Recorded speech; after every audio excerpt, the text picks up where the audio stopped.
রাতের অন্ধকারে মাটি কেটে ইট বানাচ্ছে, আমাদের ফসলের জমি নষ্ট হচ্ছে। রাতের আধারে ফসলগুলো নষ্ট করে ফেলে এবং সেই মাটি ঢালে ভেকু দিয়ে খুঁজে ফেলে। দাবি ইট ভাটা বন্ধ করতে হবে। কোন রকম কোনো ইটের ভাটা ওখানে হবে না, পরিবেশ রক্ষা করতে হবে। আমাদের ছেলেমেয়েরা অসুস্থ হয়ে পড়ছে।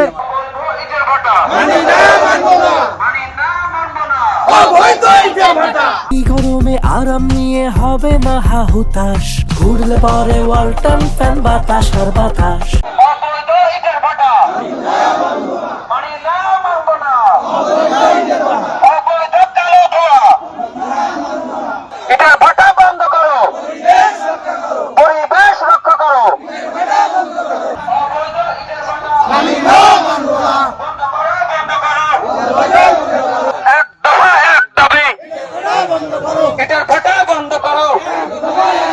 বটতলা অবৈধ ইট ভাটা, রাতের অন্ধকারে মাটি কেটে ইট বানাচ্ছে, আমাদের ফসলের জমি নষ্ট হচ্ছে।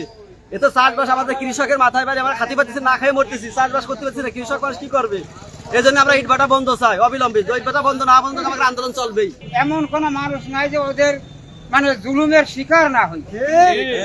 এরপরে আমাদের যে জমিগুলো আছে ধানি জমি, এই জমিগুলো মাটি কাটে ভেকু দিয়ে মাটি কাটে কাটে এক একটা জমিতে 20 থেকে 30 ফুট গভীর করে ওদের মাছ ছেড়ে দেও, তারা মাছের চাষ। এই যে অবৈধর কারণে আমরা বাধা দিতে গেলে আমাদেরকে বিভিন্ন রকমের মান অপমান করে। এই ভাটা শুধু আমাদের ফসলের জমি কেড়ে নিচ্ছে না, আমাদের খাদ্য নিরাপত্তা কেড়ে নিচ্ছে। তারপরে এই ভাটার পালন হওয়া গ্রামের লোকজনদের উপর এবং বাচ্চাদের উপর প্রভাব পড়ছে, মানুষ বিভিন্ন রোগে আক্রান্ত হচ্ছে। কৃষকের জমি ফসলের জমি ফেরত দেয়। আমরা বিনীতভাবে আবেদন করতেছি এলাকাবাসী, মন্ত্রী যেন এটা গুরুত্ব সহকারে দেখে এবং এই ভাটা আমাদের বন্ধ করে। আমাদের দাবি ইট ভাটা বন্ধ করতে হবে।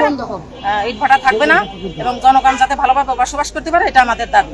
অবৈধভাবে খুঁজে নিয়ে চলে যাচ্ছে এবং চাষি জমি নষ্ট করে ফেলাচ্ছে, ফসল নষ্ট করে ফেলাচ্ছে। ভাটায় জমি যারা দিয়েছে এবং যারা দেয় নাই তাদের জমি জবর দখল এবং জোর জুলুম করে তারা করতেছে।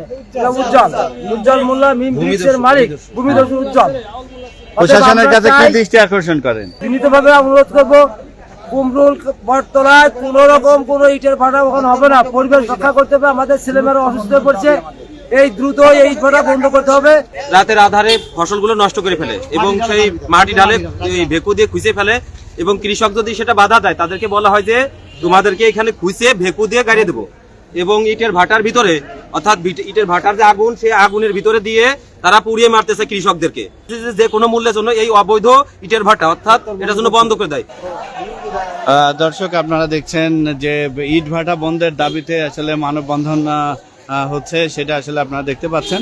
তার পাশাপাশি তারা মাগুরা জেলা প্রশাসনের কার্যালয় আসলে এই মানববন্ধনের যে অভিযোগ এবং তারা স্মারকলিপি প্রদান করার জন্য আসলে এসেছেন, আমরা সেটা দেখতে পাচ্ছি।